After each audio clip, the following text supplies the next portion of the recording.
Good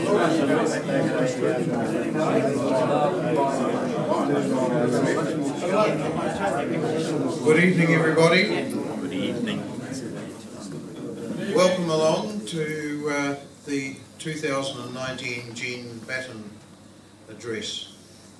This is, of course, the fourth such occasion that we've had here, and it's hosted by the Bay of Plenty branch of the New Zealand division of the Royal Aeronautical Society. And a special welcome to our honoured guest, Mr. Greg Brownless, the Mayor of our town. And Greg has in fact been to one of our earlier lectures for the Jean Batten Award address. And so I'll ask Greg if you'd like to say hello just now, so that he can do that while he catches his breath. Yes, well, everybody loves the Mayor coming along and not knowing when to shut up. But look, it's good to be here tonight. I just had to race across the bridge. It's a crazy time of the year, and we're sort of having job interviews in terms of an election, so that's keeping me busy. But I just wanted to mention just something briefly, because this is a person I knew nothing about, and his significant contribution to aviation in New Zealand. And the council's just honoured him with a portrait, a mural at the airport, and his name is Oscar Garden. I hadn't heard of him 2 months ago, so don't be shy. Who had not heard of Oscar Garden? I was surprised that there were quite a number that have, so that's really good. But Oscar Garden in 1930 flew his plane that he bought at Selfridges in England from London through to Australia, to Sydney. And then after he did this feat, he did it with no fanfare. In fact, I think his family didn't even know he was going to do it. And then he came to New Zealand after that, and he was one of the forerunner pilots for Teal, Tasman Empire Airways Limited. And then he lived most of his life in New Zealand growing tomatoes, the latter part of his life in Matua. So it's quite an amazing story, and they call him the forgotten aviator. And I think towards the end of his life, he was a little bit bitter that perhaps some other aviators had the recognition that he didn't. And his daughter wrote a book about his life, and you can obtain that at bookshops, Oscar Garden, The Forgotten Aviator. And it begins with, he was a bastard of a father and he was a bastard of a husband, but she still wants him recognised for his achievements. I thought it was just a little interesting story to tell you about. And if you're in the airport here, of course it's a new airport, just have a look and you'll see the mural of this man, Oscar Garden, and you can look him up on the internet and you'll find a few stories there too. So just, yeah, quite something unique for Tauranga.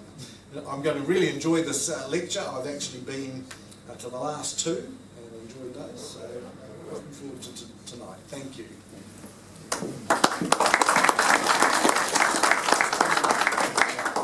Thank you, Greg. Right, so the other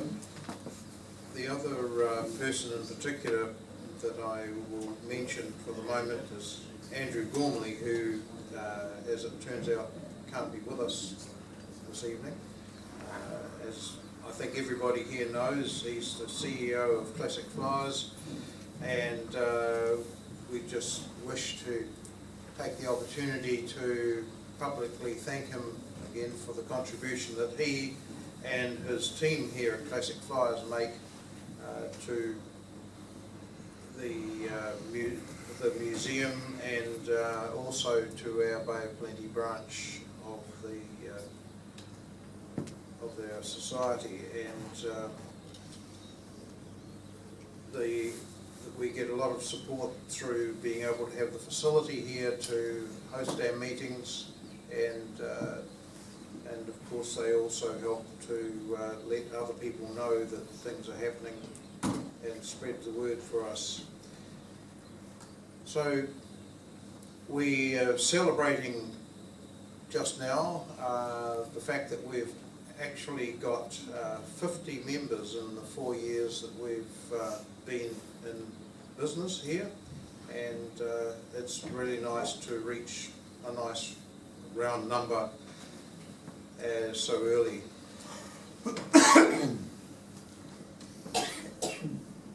Our speaker tonight is Des Underwood, and he's not only a member of our branch, but he's one of the founding members, and indeed he put it all together. And he's been a volunteer at Classic Flyers since he and his wife Alison, who's also present, Alison, and when they moved here from Wellington in 2013. And Des has had a lifelong interest in aviation, both military and civil, and he served with the Royal New Zealand Air Force as a senior NCO and also as an engineering officer for at least 20 years. And in the early 90s he spent 4 years in a management role with Pacific Aerospace Corporation at Hamilton. And he returned to the RNZAF again later when it became the New Zealand Defence Force as such, and his role was in IT, information technology, and that coupled with his engineering. And so altogether Des served for 40 years in the Air Force, and during that time he became a member of the Wellington branch of the Royal Aeronautical Society, and he set himself some challenges because that's the nature of Des. As an engineer he likes lots of challenges, so he decided that he was going to prepare and deliver a presentation on an aviation topic in a formal setting every year, and that culminated with him being awarded the Henry Wigram Medal in 2012 for the best presentation in the New Zealand division of the Royal Aeronautical Society. And it's helped him to pursue his interest as an aviation historian. So in tonight's address, Des will be sharing with us all some of his work as an aviation historian, and specifically on the project he has contributed to over the past 5 years, and that is a matter of the creation of a life biography of Jimmy Ward VC, and that biography is been titled Courage Aflame. And so, because Des doesn't want to actually spoil the book for people to read, his address will cover the wider topic of the world of Sergeant James Ward VC. Please welcome Des Underwood to deliver his address.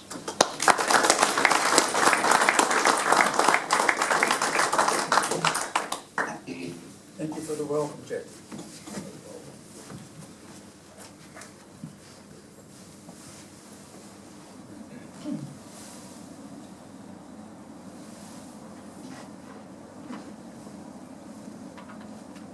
Good evening. Sergeant Pilot James Ward was a serving pilot in the RNZAF who gained his wings in New Zealand before he was seconded for war service with the Royal Air Force in the UK. Jimmy was his nickname, given to him during a stint in hospital in Wanganui. His family called him by his second name, Alan. His older brother, Harold, called him Jim. In August 1941, Jimmy was awarded the Victoria Cross for his gallantry in air operations over the Netherlands the previous month. So this is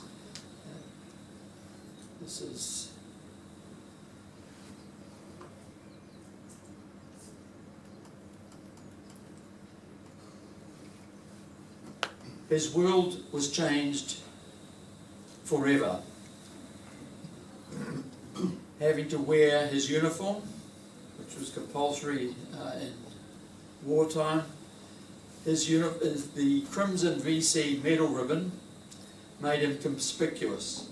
It meant he was chased for interviews by reporters and became the fame or the celebrity for the Air Ministry and the Ministry of Information in the UK. My address tonight is set in 1941 and the years prior to that. and we'll examine the scene of Bomber Command aircrew, how they got there, and what they faced in operations. This will include photographs, video, audio from that time. To conclude tonight, I'll introduce the book Courage Aflame, which Jack has mentioned, which is the first biography of Sergeant Jimmy Ward, BC.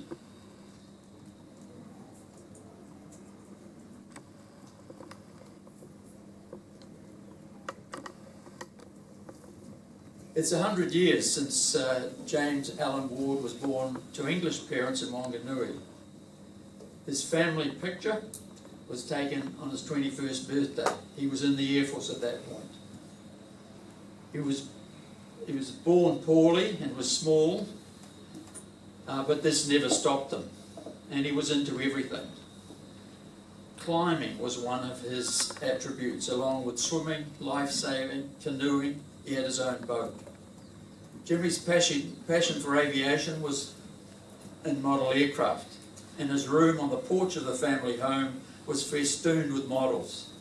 His prowess in model flying was reached when he gained local awards in 1937 and a national award in 1939. These models were in plastic, they were made from balsa, and that was the nature of Jimmy. On leaving school, he completed training as a primary school teacher at Wellington Training College before returning to Wanganui to get his teaching proficiency. He nearly died after contracting pneumonia, and it was then that when he was hospitalised, he was given the name Jimmy, and that stayed with him.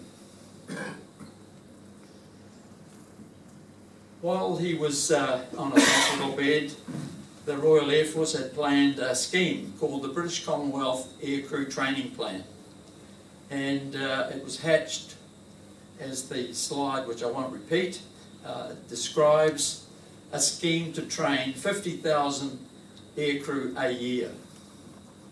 There wasn't enough airspace in the UK, and the likelihood of a war meant that it wasn't the right place, and Canada was chosen.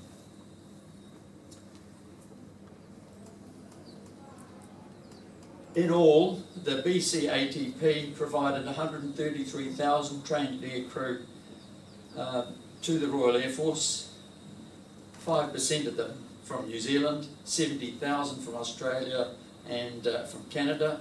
So this was a significant exercise. Not listed but party to the plan, the United States provided clandestine non-military training for Royal Air Force aircrew, and by war's end 16,000 Royal Air Force aircrew were trained in the United States. They weren't trained in military schools, they were trained in civil schools and in Texas. So get lost in Texas. During its at the same time, there was a parallel scheme called the Joint Air Training Scheme, which was South Africa and Rhodesia contributed to the scheme. 30,000 aircrew. The numbers are boggling. Pilot training in New Zealand for Jimmy Ward was 1940, but from 1937, the government of New Zealand had a plan which provided aero clubs with tiger moths to train pilots on a commission basis. The government provided the funds to buy the aeroplanes, and wouldn't that be nice now? So these are the places that Jimmy ended up going to.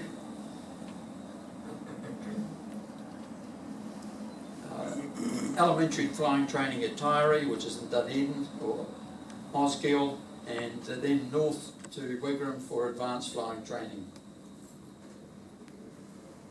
One of the things we discovered was Jimmy Ward's logbook. This is the pilot's logbook, and out of that came a lot of names and a lot of history that is in the book.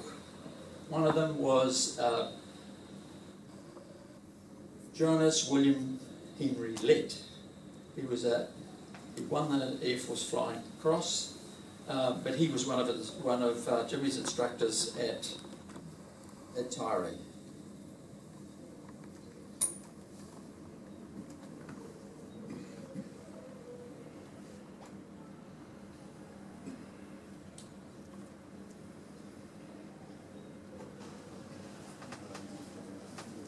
This is number 3A, A for Airman, pilot's course, and it started with 22 and lost one along the way in an air accident, so 21 graduated.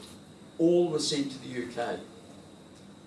There's the across the Pacific in the Aeronautical, across Canada on a train, across the Atlantic in Georgic, in the ship the Georgic to Liverpool, and then off to a thing called a personnel reception centre.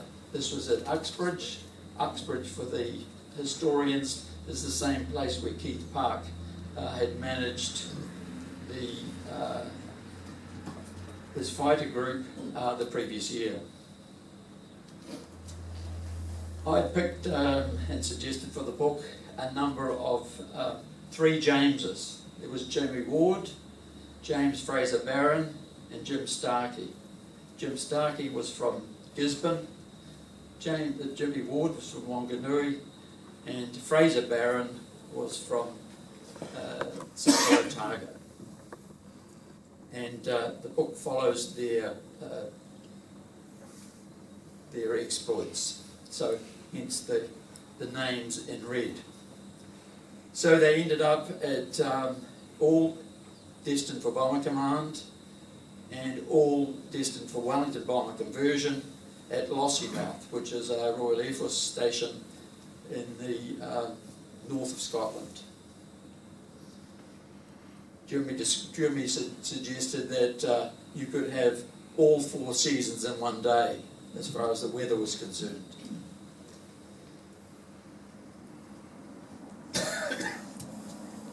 This is a picture of Jimmy Ward and his friend Fraser Barron and his sister Patsy as they were walking up Queen Street prior to getting on the ship to head to the UK. These are a summary of the battles of World War II at the very start: Dunkirk, Battle of Britain, and the Blitz. I don't think I realised how long it went on for, 8 months. Statistics and the casualties were significant, of course, both in people and in property.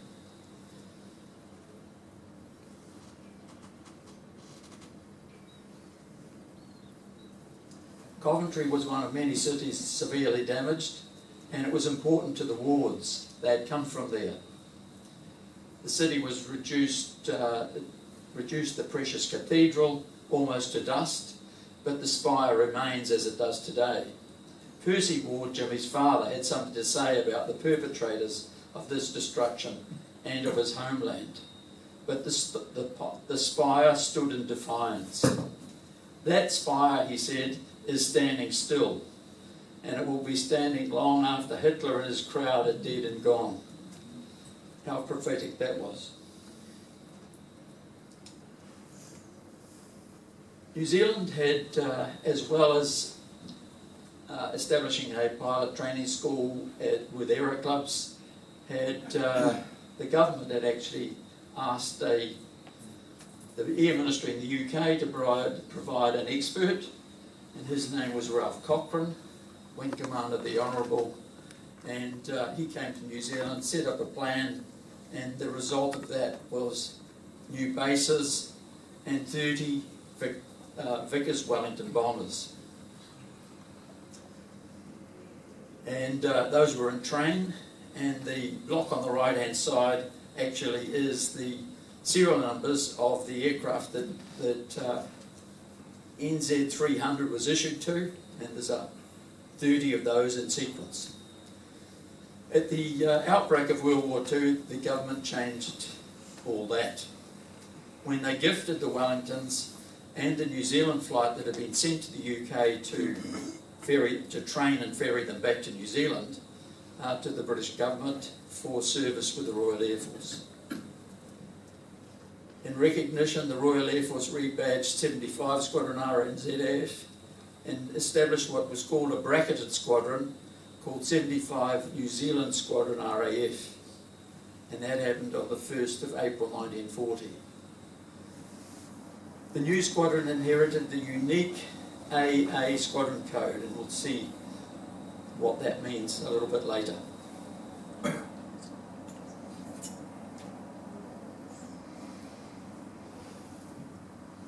Jimmy Ward, when he graduated from his Lossiemouth training school, was given the toss.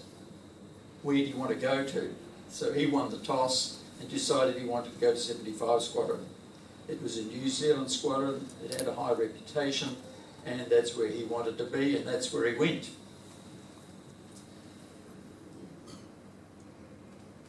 Feltwell was a RAF station, was reopened in 1938 from its World War I beginnings, and essentially was a brand new station.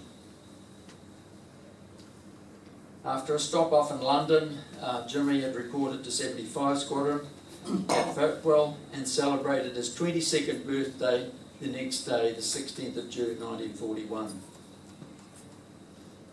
Don't really like organisational charts, but there you've got one. Jimmy was posted to B Flat. His commander was a Canadian, squadron leader Reuben, known as Ben Widdowson, RAF. He'd had pre-war service in the Middle East and was a very experienced pilot. Jimmy was assigned to join Widdowson's crew as second pilot to gain experience before he took command of his own crew. He had actually crewed up, and his crew was in waiting, assigned to somebody else. It was a Wing Commander Scott, and was in the same group, but not on the same base. The commander of A Flight was another New Zealander, and his name was Squadron Leader Fred Lucas. He was well known later in the Pacific, but his war started with 75 Squadron, and in fact he was one of the pilots on the New Zealand flight that had gone to bring the Wellingtons to New Zealand.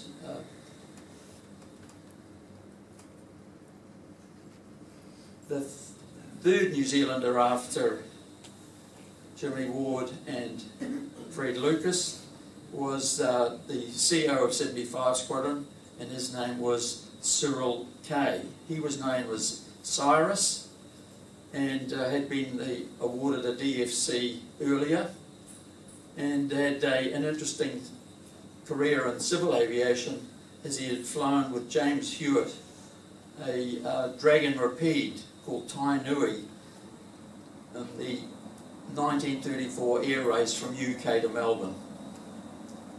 And the last New Zealander, didn't call them Kiwis at that stage, was Group Captain Maurice Buckley, yet another Kiwi, as I said, and his name was Buck, and often referred to as Old Buck. But he had similar to Kay, a lot of experience in New Zealand civil aviation before he went to the UK. Station commanders were powerful men, controlling the entire offensive and support elements, including the supply chain for fuel, munitions, aircraft stores, accommodation, hangars, barracks, messes, everything the airfield needed to keep aeroplanes in the air. Feltwell was a part of 3 Group, and that was led by the Air Officer Commanding, and his name was John Baldwin, known as Jack. Of course, this is the Royal Air Force, and nobody would call them anyone by first names unless you were a peer, in other words, a person of the same rank. Feltwell was one of hundreds of RAF stations responsible to operate and support 2 or more squadrons, usually of the same aircraft type. as a measure of the effort to build up the Royal Air Force. By 1943, a new airfield was being opened every 3 days.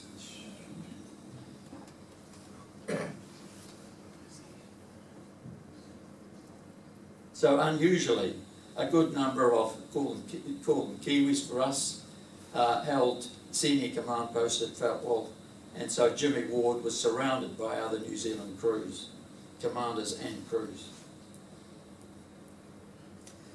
Don't expect you to remember what's what. It was an interesting map. It's the first map I've ever seen that had the altitude of the bases. Fatwell has got a pointer on it, and Fatwell was 50 feet above sea level. Newmarket, which was nearby, was 100, and Witten was 130, but Mildenhall was getting close to sea level at 25 feet.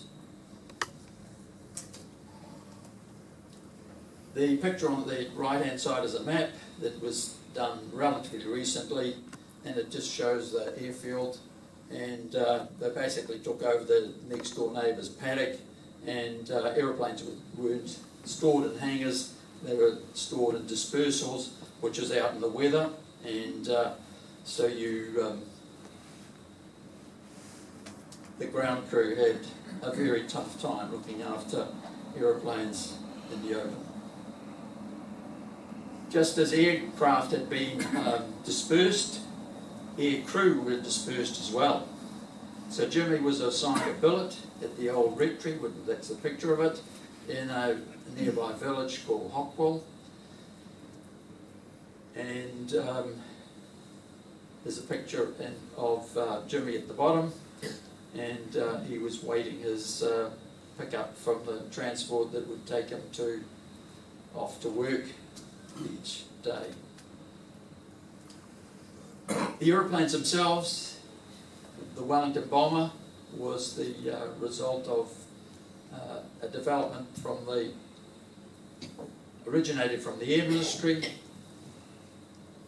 and that's what it looked like. It had a very unusual construction method, and we'll talk about that. But the real point that I want to make is that there was 11,500 of these Wellington bombers made. The aeroplanes were versatile and relatively easy to modify, and were adapted for many roles, including torpedo bombers with a lead light that descended out from the fuselage to locate submarines on the surface. They were surpassed by other larger bombers in the UK, but they went on to serve in most theatres of operation, and were very well loved by the crews that flew them. Apparently they had an unusual, this geodetic structure, which I'll talk about in a minute, meant the aeroplanes flexed a lot. So it was like flying as a seagull. So apparently you just got used to it. So the pictures at the bottom is of one of the two Wellingtons that are left in existence, and this one was rescued from Loch Ness and restored, but leaving some of the structure exposed. The aeroplane was fabric covered, which meant this is Irish linen, sewed onto battens. You can see the battens here, the longitudinal ones, and stretched over, doped on, and then paint applied to the top of that. So anybody flying in a Wellington Bomber, as any aeroplane, this was relatively flimsy.